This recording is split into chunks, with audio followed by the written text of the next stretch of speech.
Con el sistema semáforo podremos reactivar nuestra economía y seguir cuidándonos en la nueva normalidad. Conoce cómo funciona cada etapa.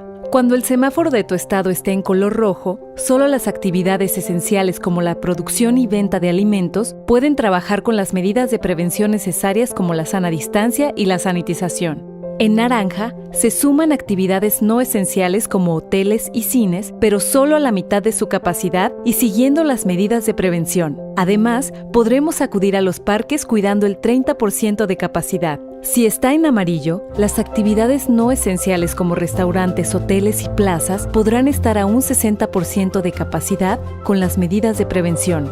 Finalmente, cuando esté en verde se podrá regresar a las clases presenciales, así como a los bares y gimnasios, cuidando las nuevas medidas sanitarias para evitar contagios. Para mayor información visita coronavirus.gov.mx. Juntos saldremos adelante. Gobierno de México.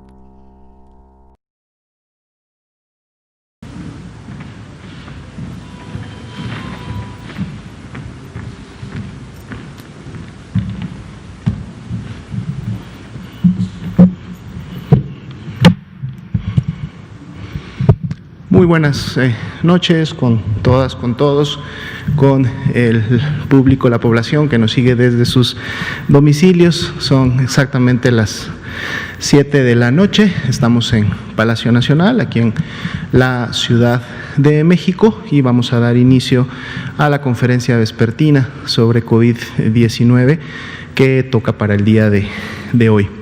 Le doy la bienvenida y agradezco la presencia de la doctora Lorena Rodríguez Bores Ramírez.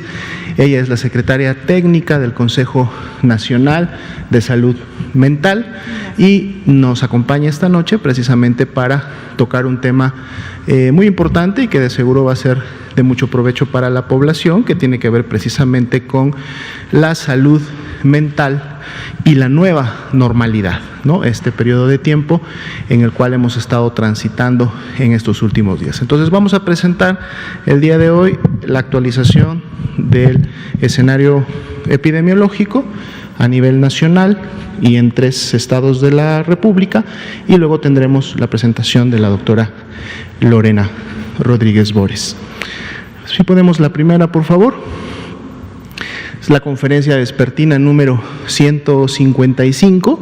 Si pueden ustedes notar en el lado izquierdo de la pantalla, son ya más de 4 meses que tenemos en México implementando las acciones de sana distancia, a través de las cuales, lógicamente, el objetivo principal de ellas son disminuir la transmisión de la enfermedad, por lo tanto, la intensidad de la epidemia y, de manera directa, también poder disminuir la carga hospitalaria tanto de pacientes graves como críticos que en su momento se complican al ser contagiados. Los primeros meses de estos ya más de 4 meses fueron a través de la Jornada Nacional de Sana Distancia, que fue un distanciamiento social general para las 32 entidades federativas bajo un mismo criterio, con los objetivos ya planteados, y los últimos meses ha sido a través de la operación del semáforo de riesgo COVID, lo que ha permitido implementar las acciones de sana distancia de manera regionalizada. Esto ya teniendo lógicamente en cuenta el comportamiento asincrónico de la epidemia en todo el país y teniendo en cuenta también cómo en su momento tanto las medidas que han instaurado las autoridades locales como las que la población ha respondido en poder realizar cada uno de los días, ha generado diferentes patrones en la epidemia. Es por eso que estamos también presentando todos los días cómo se está comportando la epidemia a nivel local, es decir, a nivel estatal, para que todos puedan tener una mejor percepción de qué es lo que está pasando y entonces el por qué. Hay una entidad federativa que puede estar en rojo, hay otra entidad federativa que puede estar en naranja. Esto precisamente también responde al comportamiento de la epidemia y a poder brindar seguridad en la población. Veamos la actualización del escenario nacional, si me permiten la siguiente diapositiva. Aquí tenemos la actualización al día de hoy de nuestras barras que concentran todos los casos que en su momento fueron clasificados como sospechosos y los cuales además tuvieron acceso a ingresar a un protocolo de estudio, entre el cual se destaca lógicamente la toma de la prueba correspondiente para poder identificar o no la presencia del virus, además de la atención médica y el seguimiento que también representa la actividad en cada uno de estas personas. En las barras de color lila, volvemos a destacar, son las personas que ya salieron negativas a la prueba del virus SARS-CoV-2, 477.733, fueron por lo tanto descartadas como casos de COVID-19, pero en las barras de color café claro, que son las que están hasta la parte inferior, tenemos a las 434.193 personas que dieron positivo a la prueba y por lo tanto son los casos confirmados acumulados que hasta el momento se han presentado en México. Si vemos el tamaño, la altura total de cada una de las barras, veremos que las últimas semanas graficadas, la 27, la 28 y la 29, pues prácticamente guardan una relación, guardan una meseta en el comportamiento. Cuando vemos solamente las barras de los casos confirmados, estos barras de color café claro, hay un ligero descenso, que es ese descenso que estábamos viendo durante la semana. Sin embargo, notemos que tenemos también personas que están pendientes del resultado, que precisamente están representadas e integradas en estas barras más pequeñas de color naranja claro, que están en la mitad de las otras dos. Entonces, lo que nosotros hacemos día con día es a estas personas que todavía tienen pendiente el resultado, les aplicamos el porcentaje de positividad conocido para cada una de las semanas, recordando que estos porcentajes también se van incrementando, van disminuyendo en la medida de cómo se va comportando la epidemia. Cuando hacemos esa aplicación y lo sumamos a los casos confirmados, tenemos lo que nosotros denominamos los casos estimados, es decir, estimamos la cantidad de personas que serían ya confirmadas o que tendrían COVID-19 en México, y entonces esto lo vemos representado en la siguiente gráfica que está en la siguiente diapositiva. Precisamente la línea de color azul claro, que es la línea superior, a la cual también le hemos estado dando un seguimiento desde que iniciamos con este tipo de gráficas. Ya el día de ayer la línea se presentaba sin cambio, es decir, de haber estado teniendo una tendencia descendente, así iniciamos el domingo pasado. Durante la semana esa tendencia fue disminuyendo hasta el día de ayer estar en una meseta, sin ningún cambio, es decir, sin un cambio positivo o negativo. El día de hoy continúa esa meseta, es decir, no hay un cambio positivo o negativo tampoco, por eso aparece sin cambio. Y veremos el día de mañana, hoy día termina la semana epidemiológica número 31, y entonces mañana domingo vamos a empezar ya a graficar la semana epidemiológica 30, y entonces vamos a ver para la 30 cómo iniciamos esta semana en función de la tendencia de esta curva. Las personas que se han estado recuperando han seguido un patrón similar. El incremento de las últimas 2 semanas graficadas es de un más 16%, y esto es también importante porque va de la par del incremento de las personas que han estado enfermando. Por lo tanto, las personas también continúan recuperándose. Lo que también se ha mantenido hasta el corte de esta semana epidemiológica es que las 2 últimas semanas, 28 y 29, se aprecia un descenso en el comportamiento de las lamentables defunciones, siendo de menos 32 el descenso que se vio entre la semana 28 y 29. Algo también que ustedes notarán se mantuvo prácticamente estable durante toda esta semana fue la proporción de casos activos estimados, que continúa siendo del 11%. Estamos hablando de todas estas personas que iniciaron con signos y síntomas de la enfermedad en los últimos 14 días y por lo tanto se consideran como la epidemia activa en México o la componen como tal. Y es 11% el que se mantuvo prácticamente durante toda la semana, y esto es precisamente congruente con esta meseta de casi ya 2 semanas que estamos viendo en los casos estimados entre la semana 27, 28 y 29. Y ha sido una media nacional de comportamiento general en lo que llevamos hasta el momento. Veamos la siguiente diapositiva. Actualizamos para el día de hoy también la disponibilidad de camas de hospitalización general. De los 3 estados que estaban por encima del 70% de ocupación como este nivel de riesgo, el día de hoy pues prácticamente son solamente 2 los que tienen menos de 30% de disponibilidad, que hemos dicho o hemos hablado de este nivel de seguridad. De manera interinstitucional se está trabajando con cada uno de ellos para que a través de la reconversión o la expansión puedan tener la suficiencia de camas necesarias para poder seguir atendiendo a pacientes graves, que son los que utilizan este tipo de camas. A nivel nacional son 16.852 las camas disponibles que habían al corte de ayer a la medianoche. Veamos la siguiente diapositiva, son las camas con ventilador para los pacientes críticos.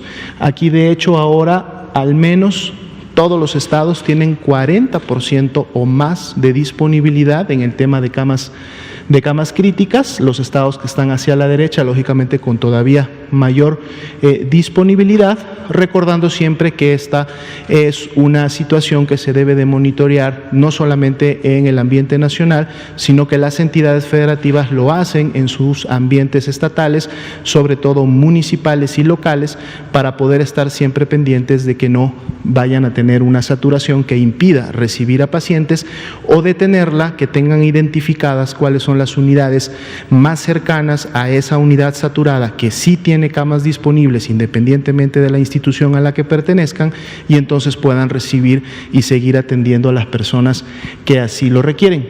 A nivel nacional, 6.394 son las camas con ventilador que habían disponibles ayer a la medianoche del corte. Veremos ahora 3 entidades federativas, son 3 entidades que están en el sur Pacífico, en la costa sur Pacífico de México. Vamos a empezar con el estado de Chiapas. Hemos estado presentando diferentes estados, y a la vez que los presentamos han estado ustedes notando diferentes patrones del comportamiento de sus curvas epidémicas, del comportamiento de su epidemia.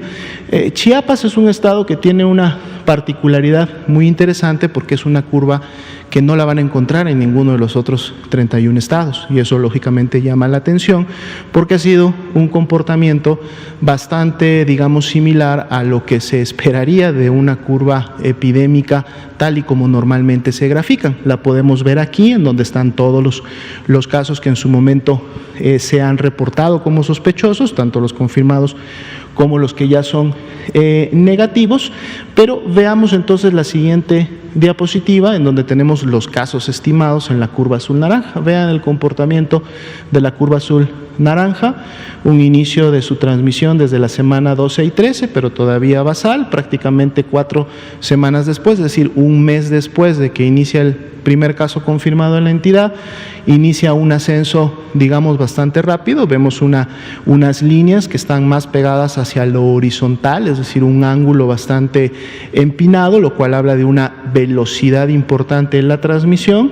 Vemos claramente un pico que se forma entre la semana 22 y 23, y luego empezamos a ver un descenso, que además es un descenso constante semana con semana, que ha llevado a una reducción de hasta menos 21% en lo que van de las últimas 2 semanas. El comportamiento de las personas recuperadas, prácticamente en espejo de cómo se comportó las personas que enfermaron, y también desde la semana 23, que es casi coincidente con el pico que tuvieron, desde la semana 23 un descenso constante en la presentación de las defunciones, siendo de menos 33% las últimas semanas.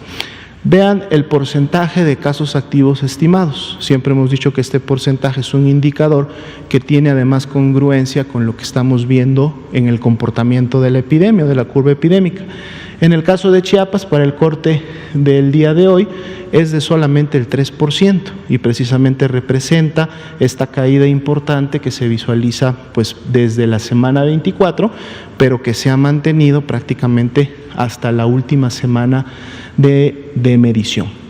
Veamos el comportamiento de algunos de los municipios, de los principales municipios del estado de Chiapas. Aquí están representándose 6. Son 2 prácticamente los que tienen este comportamiento similar o que le dan la forma a la curva epidémica del estado de Chiapas, que es precisamente Tuxtla Gutiérrez y Tapachula.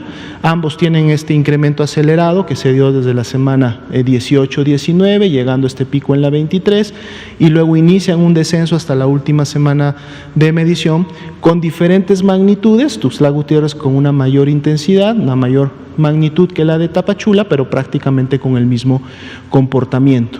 Luego destaca San Cristóbal de las Casas junto con Comitán de Domínguez, también con un comportamiento muy similar. No llegaron a tener un ascenso importante o una gran intensidad, y en las últimas semanas también demuestran una tendencia descendente, lo cual contribuye al descenso rápido que hemos visto en la entidad. Y Ocosingo y Chilón prácticamente con un comportamiento muy basal, una intensidad muy baja evidenciada en la gráfica.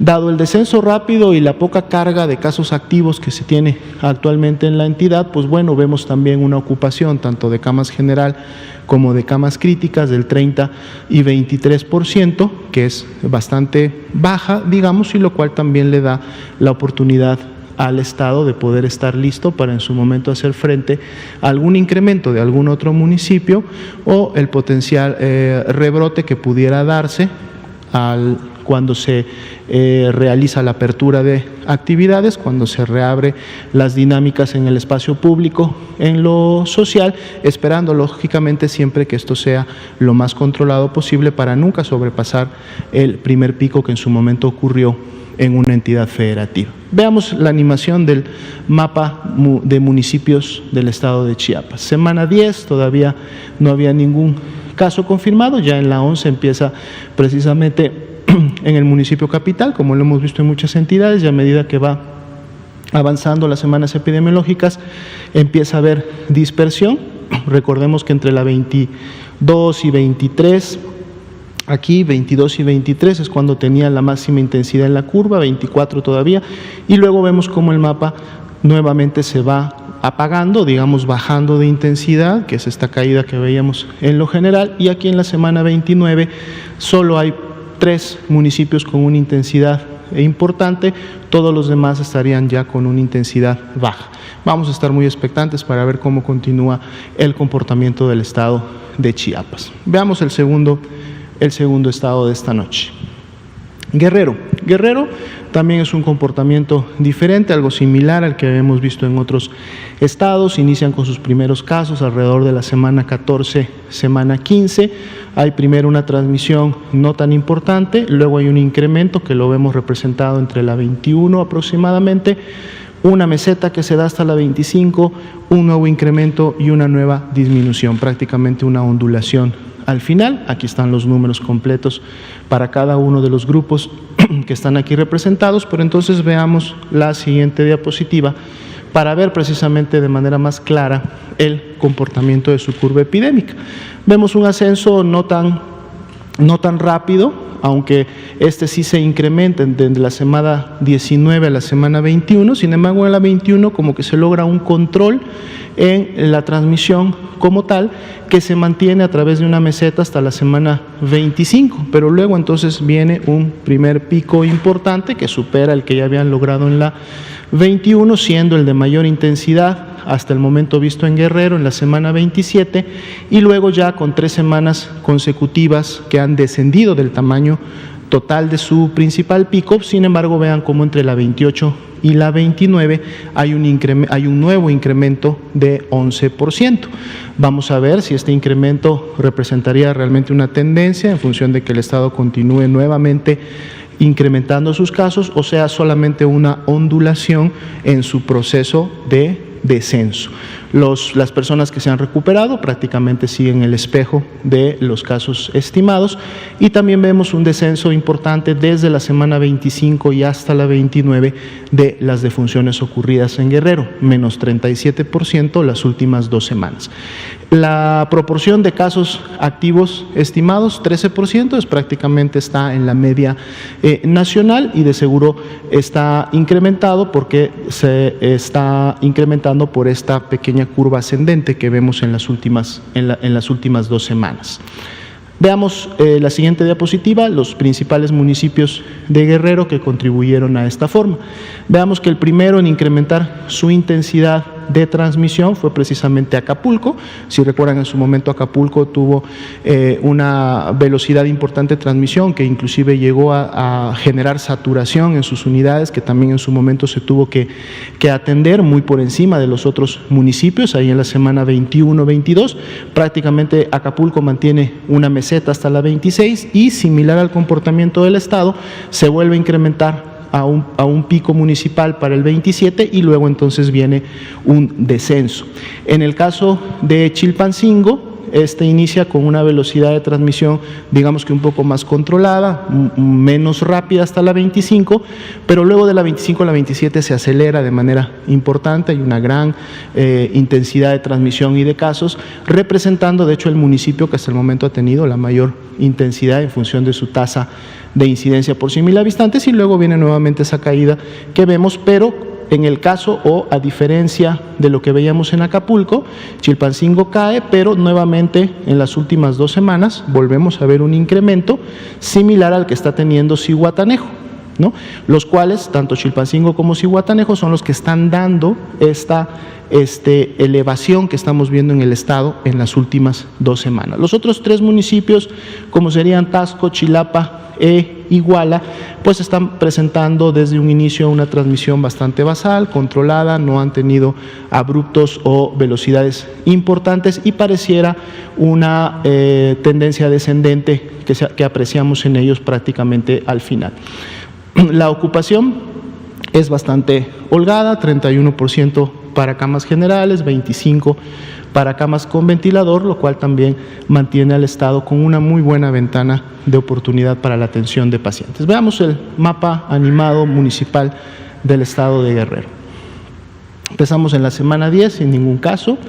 Para la semana 11 ya tenemos a Chilpancingo y Los Bravo con los primeros y municipios colindantes. Prácticamente en la semana 15-16 es cuando hay un poco más ya de dispersión. La intensidad empieza prácticamente en la semana 18, se va incrementando para la semana 20, 21, así también como la dispersión. Vemos ya más municipios involucrados en la transmisión de la enfermedad, 27, 28 y en la semana 29 prácticamente el 50% de los municipios con transmisión y el 30% de ellos al menos con una intensidad importante. Vamos a ver cómo continúa comportándose el estado Guerrero. Veamos el último estado para esta noche, que es precisamente Oaxaca.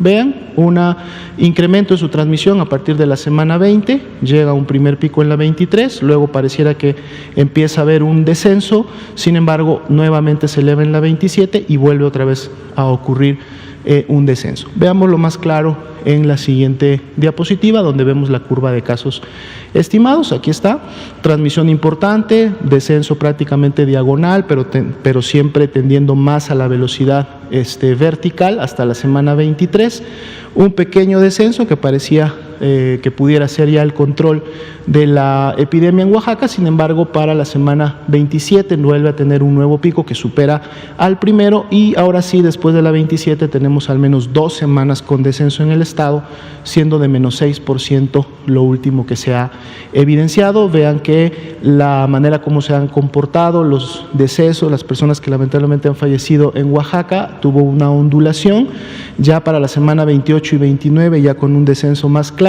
siendo de menos 19%. Los casos activos estimados o la epidemia activa en Oaxaca representa el 9%, eso está por debajo de nuestra media nacional, lo cual está precisamente de seguro representada por esa caída importante entre el 28 y 29 y de seguro en la semana 30 muy probablemente continúe esta tendencia descendente. Veamos los municipios de Oaxaca, los que han contribuido con mayor relevancia a la epidemia, prácticamente un comportamiento, digamos, similar. Solamente llamaría la atención el mismo municipio de Oaxaca, que presenta prácticamente dos picos con alturas similares, con intensidad y velocidad de transmisión similares, pero que para la semana 28 y 29 al menos ya tienen un descenso y que es un descenso que se ha mantenido bastante consistente. En el caso de Tuxtepec, también fue el segundo municipio en alcanzar una intensidad importante en la semana 25, pero desde ahí en adelante ha ya realizado lógicamente un descenso, lo que habla de que se está llevando a cabo un control de la epidemia en los mismos. Otros municipios representados, como serían Salina Cruz, Xozocotlán y Juchitán, también con comportamientos importantes. Veamos que en el caso específico de Salina Cruz, prácticamente ha sido un descenso, digamos, controlado, una diagonal más en apego hacia lo horizontal, pero sin embargo todavía no vemos una tendencia descendente importante. Entonces aquí en Salina Cruz, cuidado, porque no vaya a ser que esta tendencia luego se reactive y realmente empiece a incrementarse, como de hecho sí lo vemos en el municipio de Huajuapan. Huajuapan inició desde la semana 20-21 y la tendencia, a diferencia de los otros municipios, vean ustedes que todavía es una tendencia ascendente. Por lo tanto, aquí un llamado a los pobladores, a los ciudadanos de Huajuapan, porque todavía están en un riesgo de continuar con esta transmisión. Terminamos con la última diapositiva, que es la animación de los municipios. Aquí recuerden que Oaxaca es el estado que más municipios tiene en nuestro país. Sin embargo, aquí también podemos apreciar cómo al inicio de la epidemia, de manera muy dispersa y dejando muchos municipios sin transmisión, empiezan a presentarse los casos. Ya para la semana 20 empezamos a ver colores más intensos. Sin embargo, hay muchos municipios que no llegan a pintarse, es decir, que no llega a identificarse la presencia de al menos un caso. Son más bien los que inician desde un principio, los que incrementan en un momento determinado su intensidad o van bajando, y esta es la semana 29, en donde precisamente no todos los municipios, por la gran cantidad que ellos tienen y además por la geografía que el Estado representa y que en algunos casos contribuye a la no interacción entre muchos de ellos, puede haber sido el motivo principal por el cual muchos municipios todavía no han presentado presencia de casos hasta este momento. Terminamos entonces esta parte del escenario técnico, solamente o siempre recordándole a la población, no solo de las tres entidades que hemos presentado el día de hoy, sino de todo México, que las mejores acciones que podemos realizar para disminuir la cantidad de contagios son actividades que nosotros también en lo personal podemos llevar de manera directa. Recordemos siempre, lo primero es la sana distancia, mantenernos siempre a una sana distancia de las personas, sobre todo en espacios en donde sean públicos, el lavado de manos frecuente, preferentemente y siempre con agua y jabón. Si no se tiene a la mano, utilizar el alcohol gel con un mínimo de 60% para que pueda tener la acción esperada. El estornudo de etiqueta, que es el estornudo o el toser en el ángulo interno del codo para evitar dispersar, y lógicamente el uso de cubrebocas cuando no podemos guardar la sana distancia, o más aún cuando estamos en espacios concurridos en donde tenemos interacción cercana con las personas. Entonces sería la parte de la actualización del informe técnico de esta noche, y ahora le damos el tiempo a la doctora Lorena Rodríguez Bores para el componente temático.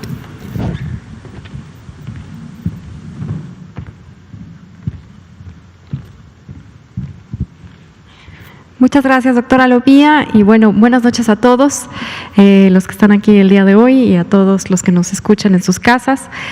Bueno, el día de hoy es importante mencionar acerca de algunos temas de salud mental ahora en esta nueva etapa del regreso, el retorno a la nueva normalidad.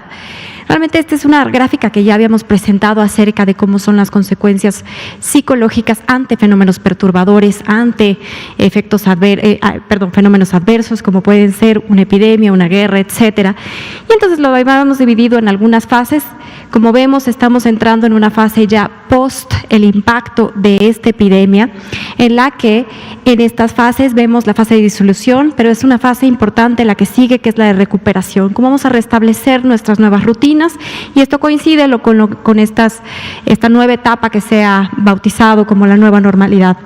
Y es importante también atender cuáles van a ser las necesidades en salud mental en esta nueva etapa, así como fue en las etapas previas al impacto, a la llegada de la epidemia en nuestro país, así como durante, y ahorita es precisamente hacia esta recuperación e inclusive después a la reconstrucción del tejido social. La que sigue, por favor.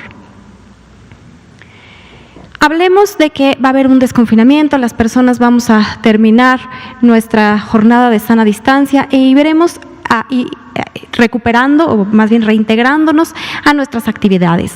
Sabemos que la reapertura se va a dar en etapas de acuerdo al semáforo epidemiológico, y esto implica que nos vamos a ir también reintegrando de alguna forma gradual en todas las actividades, tanto de actividades escolares, laborales y sociales. Esto implicará de alguna forma también algún impacto en la forma en la que vamos a entender este regreso, cómo vamos a vivirlo, cómo vamos a vamos a tener reacciones hacia ello y cómo vamos a contener con esas reacciones. La que sigue, por favor. Tenemos que ver un balance entre nuestro derecho a la salud y el bienestar. Eso es prácticamente uno de los principios por los que también se regresa a esta nueva normalidad. Sin embargo, esto no quita que todos tenemos de cierta forma algún miedo, alguna sensación de incertidumbre. ¿Y miedo por qué?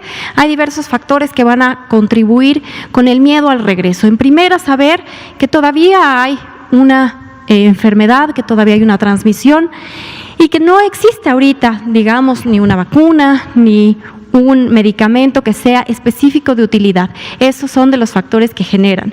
Otro de los factores que generan y contribuyen mucho a tener este miedo a la transmisión durante la nueva normalidad, durante este regreso, es la incertidumbre de la duración en la pandemia, no nada más en nuestro país, sino a nivel global. ¿Cuándo se va a disminuir? ¿Cuándo vamos a tener el fin precisamente de esta epidemia, de esta pandemia?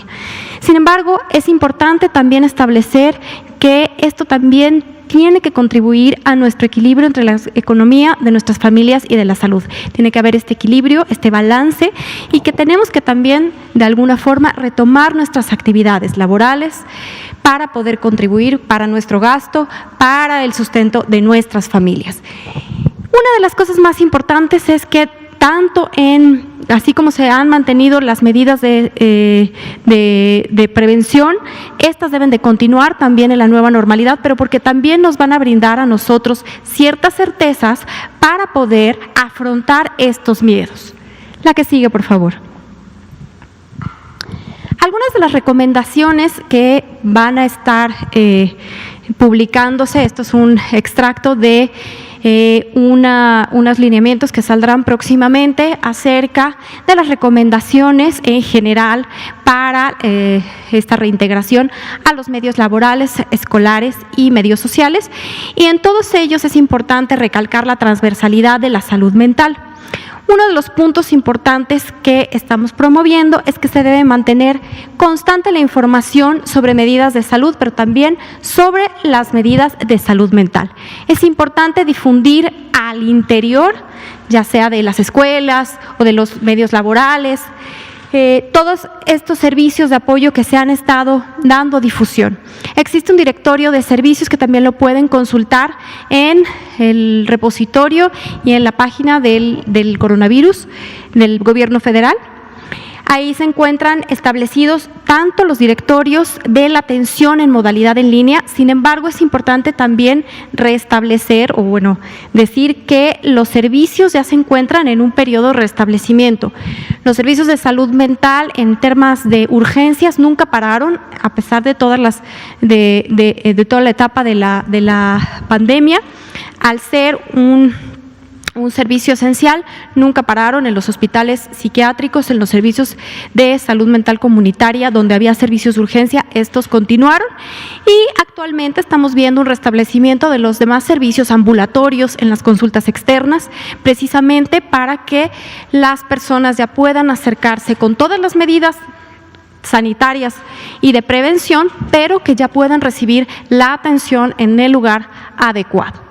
Es importante también al interior identificar de manera proactiva aquellas personas que hayan sobrevivido al coronavirus o que tengan un familiar que haya sido afectado, ya sea que haya fallecido o que haya sido afectado. ¿Por qué? Porque es importante reconocer estas personas porque podrían tener un mayor riesgo en comparación con aquellas que no, para presentar algún problema de salud mental, sobre todo durante este reintegro.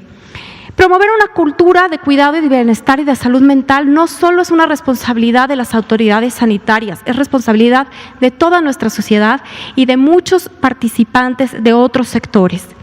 Es importante difundir las informaciones sobre medidas de autocuidado. Existe muchísimas páginas, tanto de los servicios federales, pero también estatales, acerca de muchísimas herramientas que se han estado difundiendo para que las personas también puedan contribuir con estas medidas de autocuidado. Es importante hablar de que las personas que hayan sobrevivido al coronavirus no sean motivo de discriminación, y es importante prevenir el estigma en cualquiera de estos escenarios, ya sea en las escuelas, en los centros de trabajo o en los centros sociales. Y es importante también prevenir riesgos psicosociales de las personas según la zona de alta, media o baja exposición. Es decir, si sabemos que estamos hablando que un medio ya se ha identificado que hay más riesgo de presentar algún problema, ejemplo, estamos hablando de una escuela, alguna preparatoria, donde sabemos que existen algunos riesgos de salud mental definidos para los adolescentes, pues es importante también aumentar esta prevención. La que sigue, por favor. Como decíamos, sí se espera de alguna forma algún incremento, alguna elevación en la presentación de algunos de los problemas de salud mental e incluso algunos trastornos mentales, específicamente algunos trastornos que tienen que ver con la adaptación, algunos trastornos del estrés, como puede ser el estrés postraumático, precisamente por lo que se ha vivido durante la pandemia, pero también hablar de que este periodo de la nueva normalidad puede ser un periodo de riesgo para presentar, así como complicaciones por trastornos previos. Un punto muy importante es atender el duelo, el cual veamos que en esta nueva normalidad empezaremos a ver también experiencias de personas que perdieron algún familiar, alguna persona a causa del coronavirus o no a causa del coronavirus. Sin embargo, hay un periodo de duelo, ya que en este periodo el vivir y elaborar el duelo se vio afectado debido a las condiciones de la sana distancia que muchas veces hemos visto. Además, el duelo no nada más se refiere a la pérdida de la vida de una persona, sino también a la pérdida de proyectos, a la pérdida financiera o a la pérdida de algún otro evento que no se pudo vivir al máximo debido a la contingencia y debido al coronavirus. Un ejemplo que siempre ponemos es, por ejemplo, en los medios escolares, el llegar a cierta etapa de cierre de ciclos, graduaciones, etcétera, pues las personas y los chicos, los niños vivieron este duelo de no poder vivir esta transición de la forma habitual. Sin embargo, es importante reconocer que eso puede ser causa de dolor, eso puede ser causa de angustia y que es mejor afrontarlo y atenderlo. Por otro lado, también sabemos que este periodo de nueva normalidad presenta ciertos riesgos, igual que durante la sana distancia, como la presencia de recaídas o inclusive de intoxicaciones en las personas que consumen sustancias psicoactivas, así como de los trastornos de ansiedad, Se espera también un incremento en los trastornos afectivos, específicamente en depresión, y por supuesto, de alguna forma, es importante también esperar que si existe este incremento en la depresión, pues también en las formas graves, inclusive en intentos suicidas y en todo lo que tiene que ver con la conducta suicida. Es por eso que debemos de hacer énfasis sobre las medidas que tenemos para afrontar estas situaciones, ya sea desde medidas de psicoeducación, dependiendo del nivel de riesgo, pero también acerca de otras estrategias como la promoción del autocuidado, el manejo del estrés, la utilización de grupos de autoayuda, la atención de los servicios comunitarios, como estaba mencionando previamente, los CAPAS, los Centros de Atención para Prevención de Adicciones, o los Centros Integrales de Salud Mental que se encuentran a lo largo de todo el territorio. Son centros comunitarios de salud mental que también ya se encuentran restablecidos los servicios. Y por supuesto los hospitales psiquiátricos, los servicios especializados que no han parado su labor. La que sigue, por favor. Cuando hablamos de autocuidado, ¿qué es lo que estamos diciendo? Bueno, cuando hablamos de autocuidado, nos referimos a aquellas acciones que vamos a hacer por nosotros mismos, sobre todo para poder establecer y mantener nuestra salud y sobre todo prevenir la enfermedad. Es un concepto amplio que no nada más implica acciones a nivel psicológico, sino tiene que ver con algo más integral, tiene que ver con acciones de higiene, con acciones de el tema de nutrición, la calidad, cómo me voy a alimentar. El ejercitarse continuamente, el ejercicio no nada más es por un aspecto de salud en cuanto a nuestro peso, sin embargo, porque ya sabemos que el ejercicio lo que hace también es que genera, digamos que ciertos químicos que a nivel cerebral ayudan precisamente a disminuir un estado ansioso, un estado de estrés, y eso genera, por supuesto, un estado de bienestar. También hablamos de cómo vamos a cuidar nuestro propio estilo de vida, realizar actividades deportivas, alejarnos de actividades nocivas y otros factores ambientales que tienen que ver con las condiciones de vida, nuestros hábitos sociales, cómo vamos a socializar, entre otros. La que sigue. Y en cuanto a un aspecto importante en esta nueva etapa, tenemos que hablar de que vamos todos hacia una recuperación social y emocional. Un aspecto y un concepto muy importante que en este momento es importante introducir es el término de la resiliencia. ¿Qué es la resiliencia? Bueno, es la capacidad de adaptarnos positivamente a situaciones adversas. En este caso, por supuesto, esta pandemia. Y a partir de ello poder reconstruirnos y salir fortalecidos. Es decir, es percibir las dificultades como un desafío sin que esto sea lo que va a contribuir para una autodestrucción o derrumbarnos. Los componentes que van a ser esenciales en la resiliencia o en la resistencia para esta recuperación social y emocional son, en primera, la noción de que hay una adversidad, como repito, en este caso pues es un evento que es perturbador hacia todos y que ha amenazado de alguna forma nuestras libertades, nuestra salud. Por otro lado está la adaptación positiva o superación a la adversidad, y es este proceso realmente el tercer componente, es que va a ser un proceso dinámico entre nuestros mecanismos emocionales, nuestros mecanismos cognitivos, agregaría inclusive biológicos que tenga que ver con nuestra propia plasticidad cerebral, y socioculturales, y todos estos factores van a influir sobre nuestro desarrollo humano. La que sigue. La resiliencia y la recuperación es algo que también es un proceso dinámico que también se puede ir construyendo. Y por eso el día de hoy, en esta noche, la idea es presentar también para las personas algunas de estos conceptos de cómo llevar o estos pasos hacia una construcción de esta resistencia. En primer lugar, aceptar que los cambios y las circunstancias son parte de la vida. Estas circunstancias adversas no van a estar dentro de nuestro control. Sin embargo, a veces las personas pasamos mucho tiempo tratando de enfocarnos cómo cambiar estas circunstancias que están fuera de nuestro control. Sin embargo, la idea es cambiar esto y más bien enfocarnos en aquellas circunstancias que sí tenemos bajo nuestro control. Desarrollar objetivos realistas nuevamente. Estamos hablando de que muchas veces durante las etapas difíciles a transitar nos ponemos metas que parecen inalcanzables. La idea es mejor adaptar nuevas metas que sean realistas para poder irlas alcanzando de forma paulatina y gradual hasta llevarnos hacia una visión más adelante. La otra es también cambiar nuestro pensamiento hacia una forma más positiva. Es decir, en lugar de pensar en no poder, vamos a cambiar y decir, siempre podemos mejorar. La otra es alejarnos de la culpa y la minusvalía y en lugar de culparnos a nosotros mismos por alguna situación que estamos enfrentando, es mejor pensar que nuestros errores nos van a ayudar a superarlo y a ser mejor.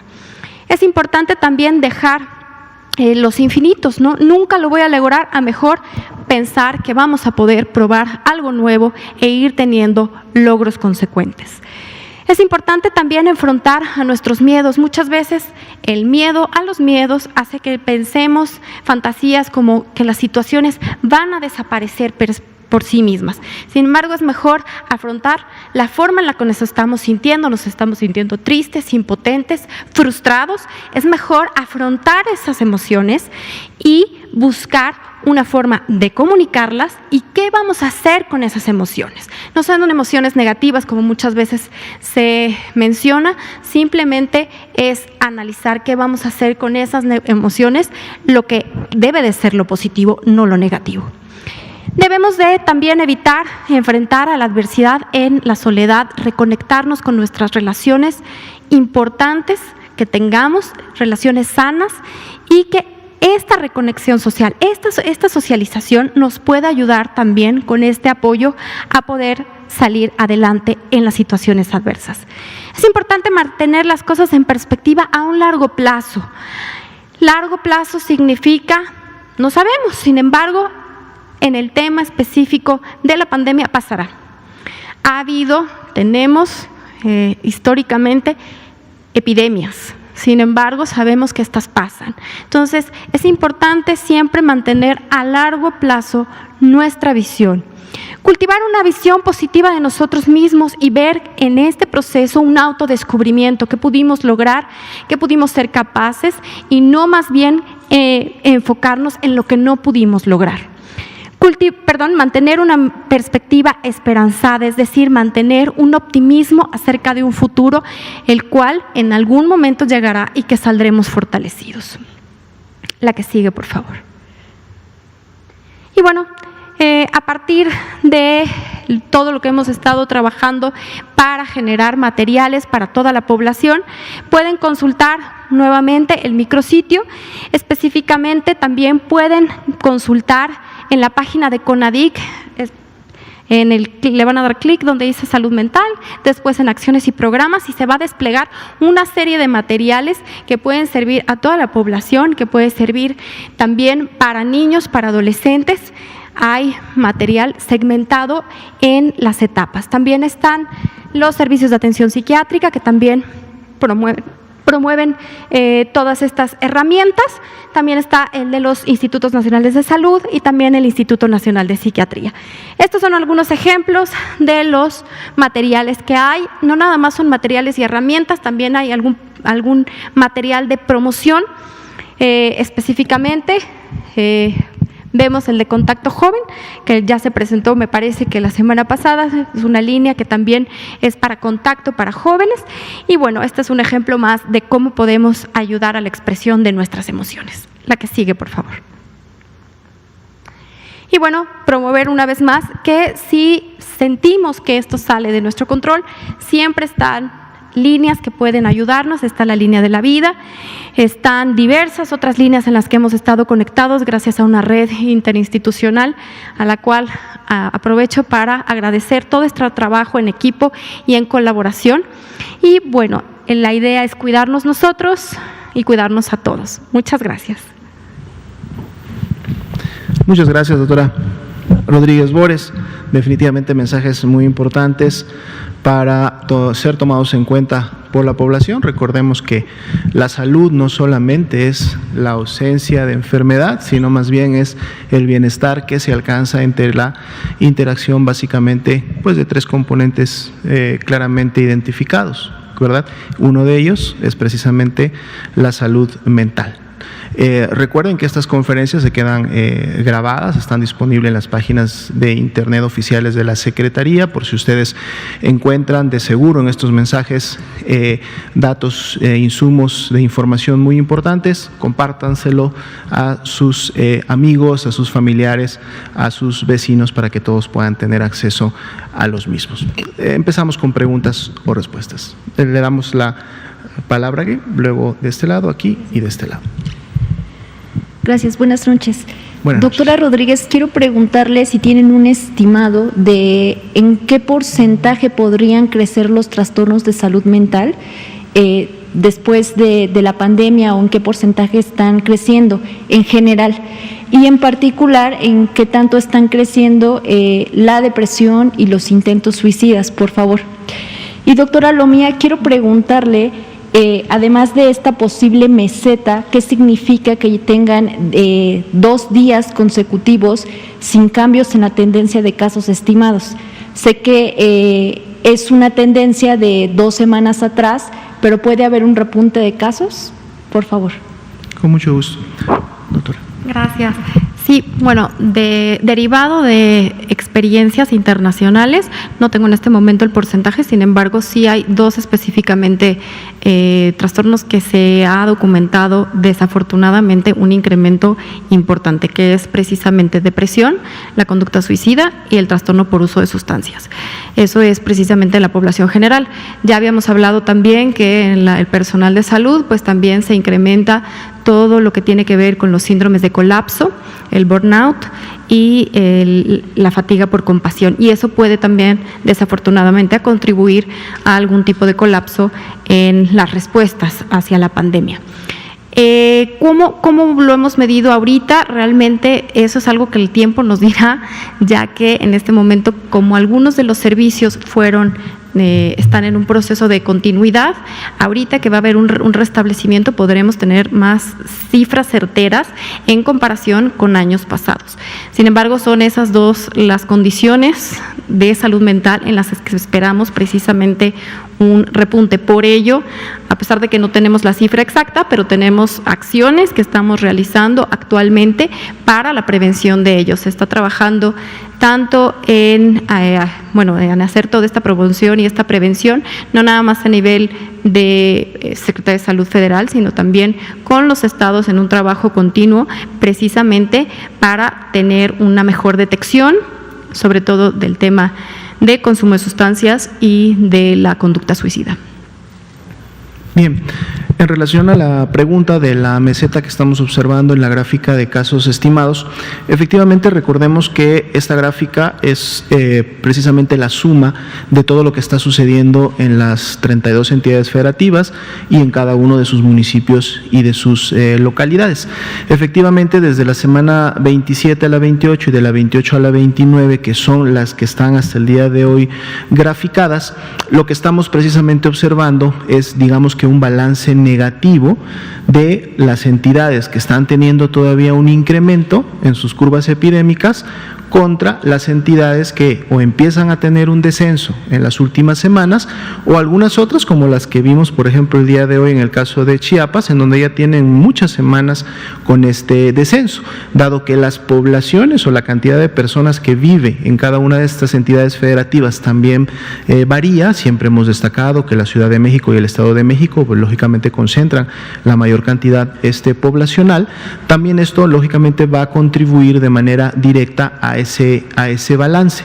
Ya lo hemos visto también en los panoramas estatales cuando presentamos las entidades, que algunas de ellas también llegan a una meseta, pero el llegar a una meseta no necesariamente representa que lo que sigue es ya un descenso y un descenso continuo que no puede volver a incrementarse. Hemos visto en los escenarios estatales en donde esta meseta puede luego ser continua con un rebrote, es decir, con un incremento nuevamente de casos, en donde inclusive estos casos pueden llegar a superar un primer pico o una primera intensidad vista en semanas previas.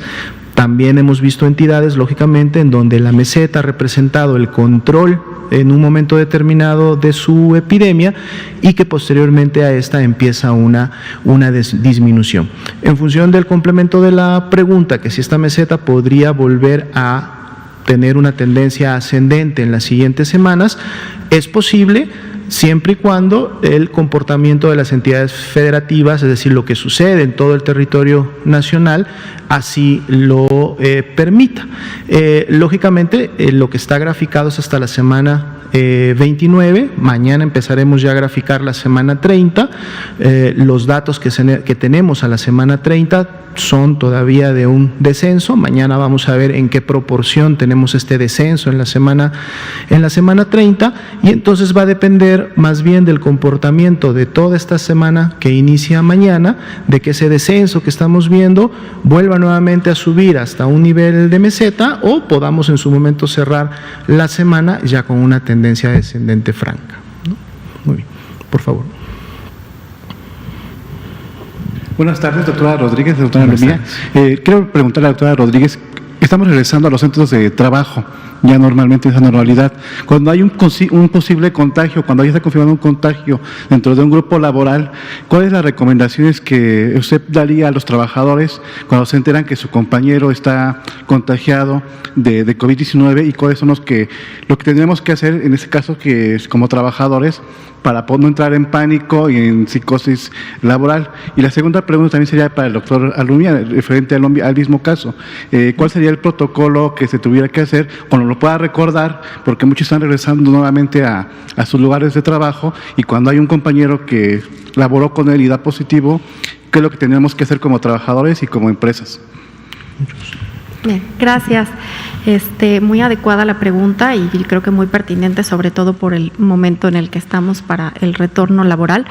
Creo que, la parte técnica de qué hacer la contestará el doctor Alomía. Sin embargo, esto destaca un punto importante a lo que decíamos de la transversalidad de la salud mental, ¿no? O sea, sí estamos hablando de que va a haber ciertas medidas de salud pública, sin embargo, es importante en primera ver que son personas y que son personas que fueron afectadas con una enfermedad como cualquier otra. Y es importante, primero que nada, la prevención del estigma y la prevención de la discriminación. Evidentemente que cuando alguien alrededor de nosotros puede llegar a enfermar, es una reacción lógicamente normal que nosotros sintamos miedo a esta transmisión. Sin embargo, es importante saber qué vamos a hacer con ese miedo. Como decía, no hay emociones negativas, lo que es negativo es lo que hacemos con esas emociones. Entonces es ver cuál es la conducta a seguir. En primera, creo que más bien deberíamos de fortalecer y fomentar la empatía.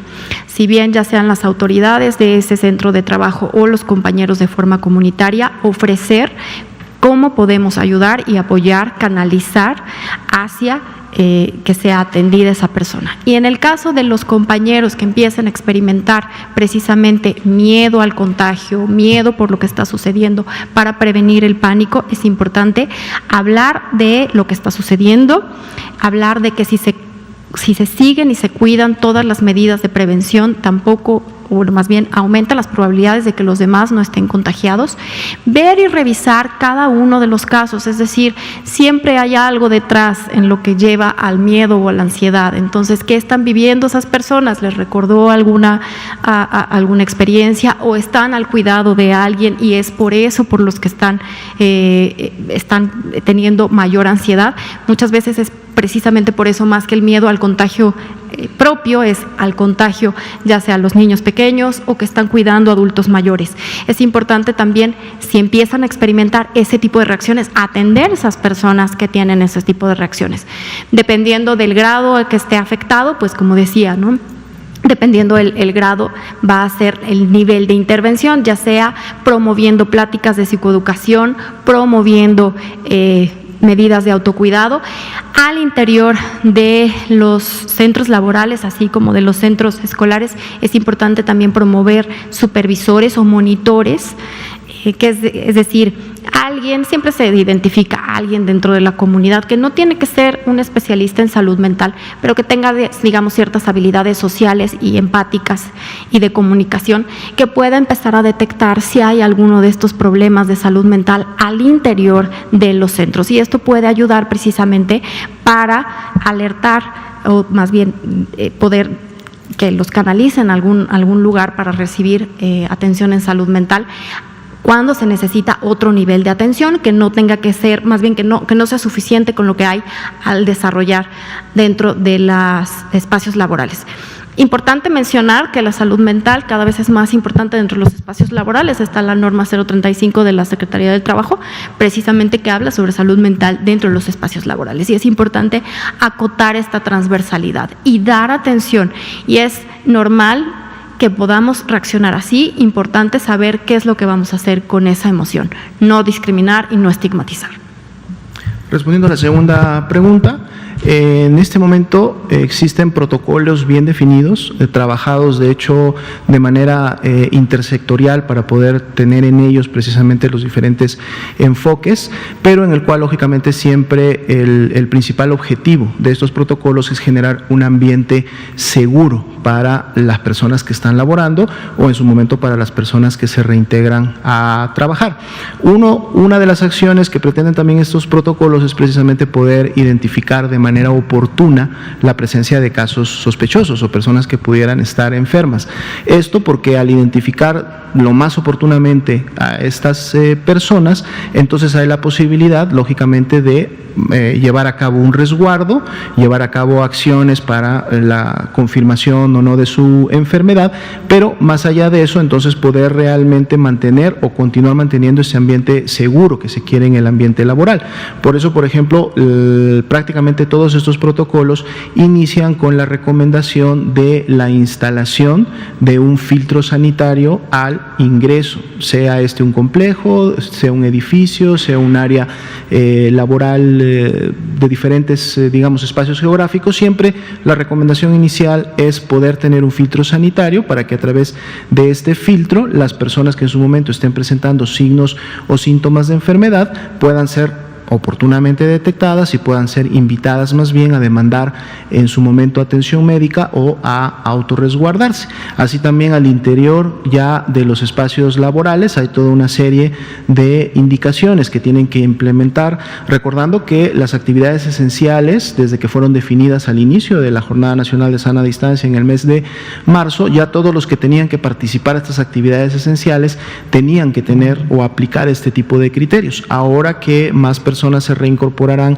al ejercicio laboral, pues entonces se refuerzan todos estos protocolos y lógicamente se deben de implementar por grupos específicos que se forman al interior de los diferentes ambientes para que estén supervisando y valorando que las actividades se estén llevando a cabo. Esto es muy importante para que en la medida del tiempo estas no disminuyan, sino más bien se mantengan siempre activas. Aquí lógicamente un llamado importante es a la persona que si yo soy alguien que la noche anterior o ese fin de semana inicié con signos y síntomas de enfermedad o lo hice un día antes y al día siguiente me tocaba ir a trabajar, pues entonces ya de entrada yo debo de tomar una decisión responsable, que es no presentarme a laborar, comunicarme con mi jefa inmediata, hacerle la notificación de que lógicamente tengo esta situación y entonces así más bien evito en un momento determinado ser un transmisor como tal de la enfermedad. Y cerraría solamente diciendo que en función de la integralidad de la pregunta, recordemos que todos los que no hemos enfermado estamos en posibilidad de hacerlo, o sea, todos los que no hemos enfermado somos población que lo puede realizar. Entonces, enfermarnos en un momento o contagiarnos no representa en su momento una intencionalidad de hacerle daño a alguien, un compañero de trabajo, un familiar. Así que cuando identifiquemos esta situación, más bien es el hecho de acudir a una consulta, acudir a un autorresguardo en la casa. Eso me protege a mí, protege a las demás personas, pero esto no debe de ser lógicamente nunca visto como un estigma o como que algo de lo que hay que estarse alejando en sí, ¿verdad? Bueno, nos dieron las 8:02 de la noche, vamos a terminar por hoy la conferencia, mañana tendremos oportunidad de seguir respondiendo preguntas. Muchas gracias a todos.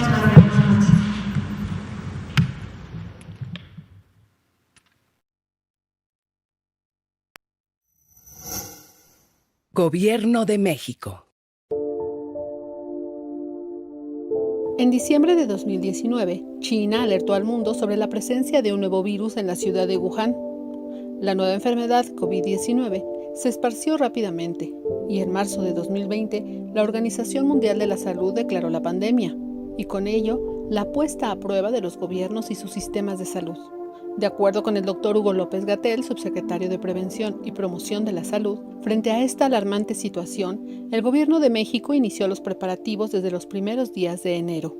El binomio fundamental para enfrentar la contingencia sanitaria se definió desde el principio: el Gobierno y el pueblo de México. La confianza del pueblo en su gobierno y la puesta en marcha de una acertada estrategia basada en evidencia científica se convirtieron en una auténtica epopeya que logró, al enfrentar la pandemia, que en México la infraestructura sanitaria no fuera desbordada, un objetivo sustancial que por desgracia no pudieron cumplir algunos de los países más ricos de la Tierra. El primer paso fue fortalecer el resquebrajado sistema de salud.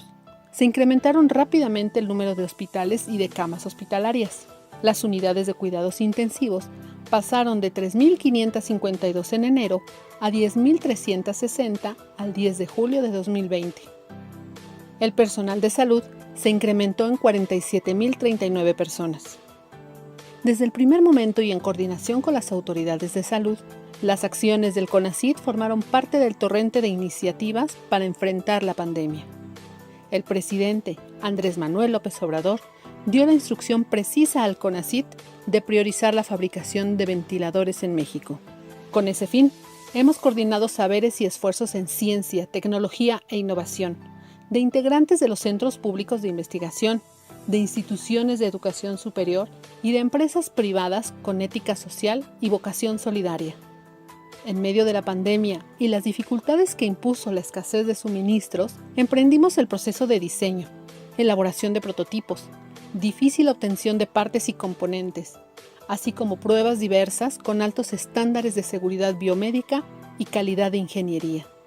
Es un proceso que en condiciones normales se lleva de 3 a 5 años y pudimos concluirlo en tan solo 5 meses. Es el nacimiento de una industria nacional para salvar vidas, una hazaña de la voluntad, del conocimiento y de la cooperación. Tendrían que ser ventiladores mecánicos invasivos, 100% mexicanos, económicos. Ahora podemos producir ventiladores de alta calidad a precios menores que los del mercado. Esta primera remesa no hubiera sido posible sin la participación del equipo del CONACYT, de las instancias de salud y otras del gobierno federal, de instituciones de educación superior y de empresas sin fines de lucro. A todas y todos expresamos reconocimiento. De manera especial, nuestro reconocimiento a la Fuerza Aérea Mexicana, que nos apoyó decididamente con el transporte de piezas. Ejecatl 4T. Es un ventilador que tendrá patente del Estado mexicano, un equipo médico de altos estándares de seguridad biomédica y calidad de ingeniería, 100% mexicano, diseñado en el Centro de Ingeniería y Desarrollo Industrial CIDESI, Centro Público de Investigación del CONACYT.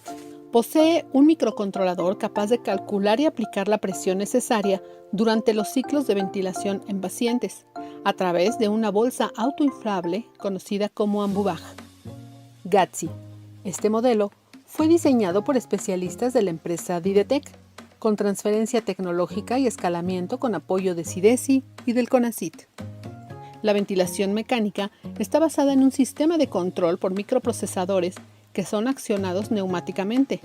La unidad de control que posee este equipo tiene la capacidad de calcular y aplicar las funciones necesarias para impulsar la ventilación mecánica controlada o asistida durante los ciclos de ventilación en pacientes adultos y pediátricos. Ambos modelos fueron probados en pulmones artificiales y sistemas biológicos. Cumplen con especificaciones internacionales. La creación de estos equipos médicos demuestra la capacidad científica y tecnológica del Sistema Estatal Mexicano de Humanidades, Ciencias, Tecnología e Innovación. Los ventiladores Ejecatl 4T y GATSI son prueba contundente de independencia y soberanía científica y tecnológica. Significan el nacimiento de una industria nacional para salvar vidas.